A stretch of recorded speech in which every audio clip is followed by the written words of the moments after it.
শুরুতে জানিয়ে দেব, ন্যাটোর ঘাঁটিগুলোতে হামলা চালাবে রাশিয়া, আতঙ্কে রয়েছে পশ্চিমা বিশ্ব। জানিয়ে দেব, ইসরায়েল ফিলিস্তিন দুপক্ষেরই যুদ্ধ অপরাধের অভিযুক্ত হতে পারে হুঁশিয়ারি জাতিসংঘের।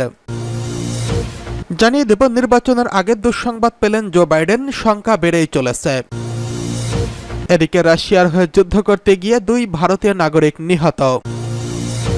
জানিয়ে দেব, ইউক্রেনের বিদ্যুৎ উৎপাদন সক্ষমতার অর্ধেক ধ্বংস করেছে রাশিয়া, অভিযোগ জেলেনস্কির।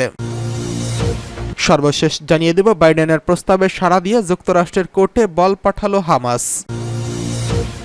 ন্যাটোর ঘাঁটিগুলোতে হামলা চালাবে রাশিয়া, বিপদে পড়ছে পশ্চিমা বিশ্ব। ইউক্রেনের F-16 যুদ্ধবিমান যেসব ঘাঁটিতে মোতায়েন করা হবে সেগুলো হামলা চালাবে রাশিয়া। এমনকি এসব বিমান যদি ইউক্রেনের বাইরে ন্যাটোর কোনো বিমান ঘাঁটিতেও রাখা হয় সেখানেও হামলা করতে প্রস্তুত রয়েছে ক্রেমলিন। একই সঙ্গে রাশিয়ার বিরুদ্ধে ব্যবহৃত যে কোনো স্থান মস্কোর বৈধ টার্গেট বলেও ঘোষণা করেছে দেশটি। রাশিয়ার সংসদ দুমার প্রতিরক্ষা কমিটির চেয়ারম্যান আন্দ্রে কার্পতলভ সোমবার মস্কোয় এক বক্তব্যে এই হুঁশিয়ারি উচ্চারণ করেছেন। ইউক্রেন যখন তার পশ্চিমা মিত্রদের কাছ থেকে আমেরিকার তৈরি F-16 যুদ্ধবিমানের প্রথম চালান গ্রহণ করার প্রস্তুতি নিচ্ছে, তখন এই সতর্কবাণী উচ্চারণ করলেন কার্তলভ। ইউক্রেনের পাইলটরা F-16 যুদ্ধবিমান চালনার প্রশিক্ষণ শেষ করার পর কিয়েভকে ওই যুদ্ধবিমান দিতে সম্মত হয়েছে ন্যাটোভুক্ত দেশগুলো। রুশ দুমার এই প্রতিনিধি তার দেশের অবস্থান স্পষ্ট করে বলেন, ইউক্রেনকে সরবরাহ করার জন্য বিদেশি ঘাঁটিগুলোতে যেসব বিমান মোতায়েন করা হবে সেগুলো এখন রাশিয়ার বিরুদ্ধে ব্যবহৃত হয়নি বলে সেখানে হামলা চালাবে না রাশিয়া।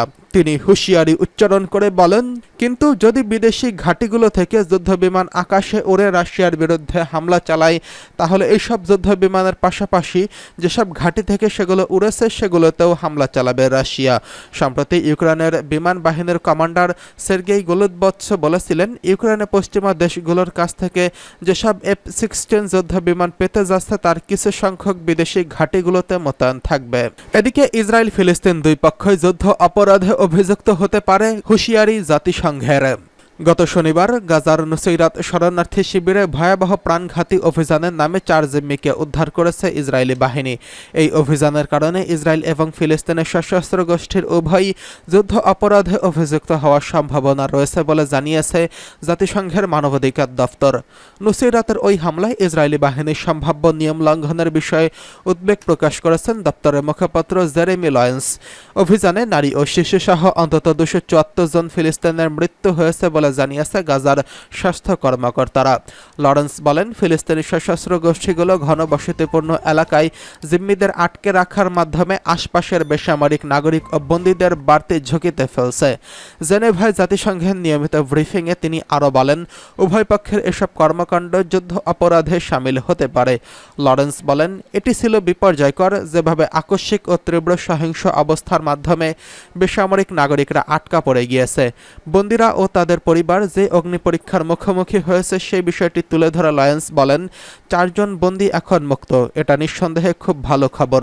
এই বন্দীদের কখনোই ব্যবহার করা উচিত ছিল না, যা আন্তর্জাতিক মানবাধিকার আইনের লঙ্ঘন। যত শিগগিরই সম্ভব হয় তাদের মুক্তি দিতে হবে। এদিকে নির্বাচনের আগেই দুঃসংবাদ পেলেন জো বাইডেন।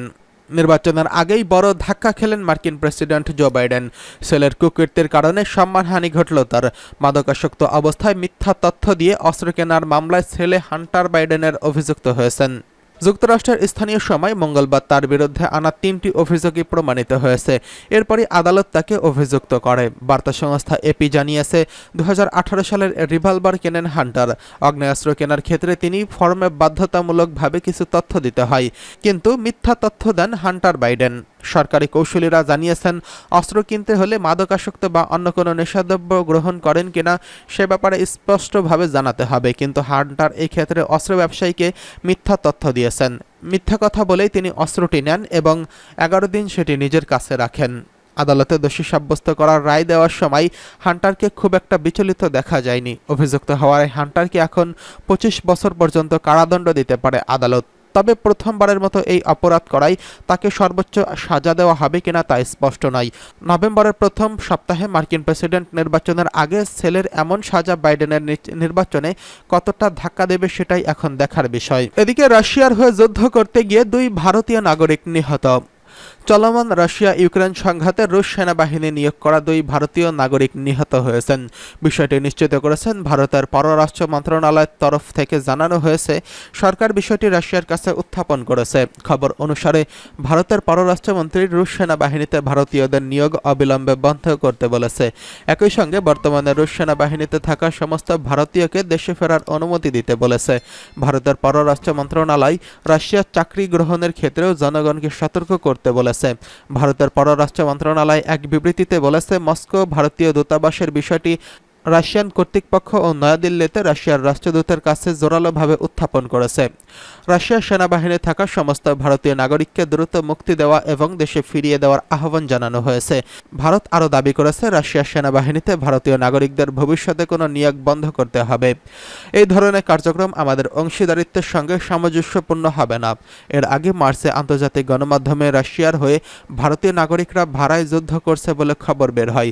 এরপর ভারত সরকার জানায় বিষয়টি নিয়ে তারা কাজ করছেন। রুশ সরকারের কাছে ভাড়ায় যুদ্ধ করতে যাওয়া নাগরিকদের ফিরিয়ে দেওয়ার দাবি জানানো হয়েছে বলেও জানিয়েছে কর্তৃপক্ষ।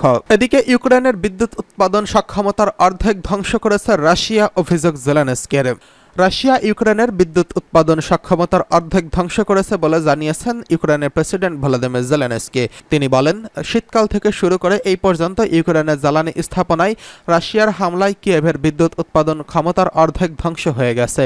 বার্লিনের এক সম্মেলনে জেলেনস্কি বলেছেন, রাশিয়ার ক্ষেপণাস্ত্র ও ড্রোন হামলার ফলে ইতিমধ্যেই ইউক্রেনের 9 গিগাওয়াট বিদ্যুৎ উৎপাদন ক্ষমতা ধ্বংস হয়ে গেছে। গত শীতে দেশটির বিদ্যুৎ সর্বোচ্চ উৎপাদন ছিল 18 গিগাওয়াট। বর্তমানে ওই সক্ষমতা অর্ধেকেও নেই। বাইডেনের প্রস্তাবে সাড়া দিয়ে যুক্তরাষ্ট্রের কোর্টে বল পাঠালো হামাস। জাতিসংঘের নিরাপত্তা পরিষদে সোমবার গাজায় যুদ্ধবিরতির জন্য যুক্তরাষ্ট্রের 3 স্তরের একটি খসড়া প্রস্তাব পেশ করা হয়। পরিষদের 15 সদস্যের মধ্যে 14 দেশের সমর্থনে পাশ হয় এটি। এই ঘটনার পর যুক্তরাষ্ট্রের বল এখন হামাসের কোর্টে। এই প্রতিক্রিয়ায় গাজায় শাসক দল হামাসের পক্ষে একজন সিনিয়র কর্মকর্তা যুদ্ধবিরতির প্রস্তাব মেনে নেওয়া এবং আলোচনার জন্য তাদের প্রস্তুতির কথা জানিয়েছেন। গাজার বাইরে থাকা হামাসের সিনিয়র কর্মকর্তা সামি আবু জোহরি বলেন, তারা যুদ্ধবিরতির প্রস্তাব গ্রহণ করেছেন এবং বিস্তারিত আলোচনার জন্য প্রস্তুত রয়েছেন। তিনি জানান, ইসরায়েল এটি মেনে চলবে কিনা তা এখন নিশ্চিত করে ওয়াশিংটনের উপর নির্ভর করছে। সামি বলেন, হামাস গাজা থেকে ইসরায়েলি সৈন্য প্রত্যাহার এবং ইসরায়েলের জেলে থাকা ফিলিস্তিন বন্দীদের জন্য গাজায় জিম্মিদের অদলবদল করার শর্ত মেনে নিয়েছেন। যুক্তরাষ্ট্রের জাতীয় নিরাপত্তা কাউন্সিলের মুখপাত্র জন কির্বি নিশ্চিত করেছেন, বাইডেন প্রশাসন হামাসের কাছ থেকে যুদ্ধবিরতির প্রস্তাব পেয়েছেন। জন কির্বি আরও বলেছেন, তারা এখন এটা মূল্যায়ন করছেন। তিনি বলেন, এটা অবশ্যই ভালো যে আমাদের কাছে এখন জবাব আছে। এই মুহূর্তে তিনি আর কথা বাড়াতে চান না বলেও মন্তব্য করেছেন।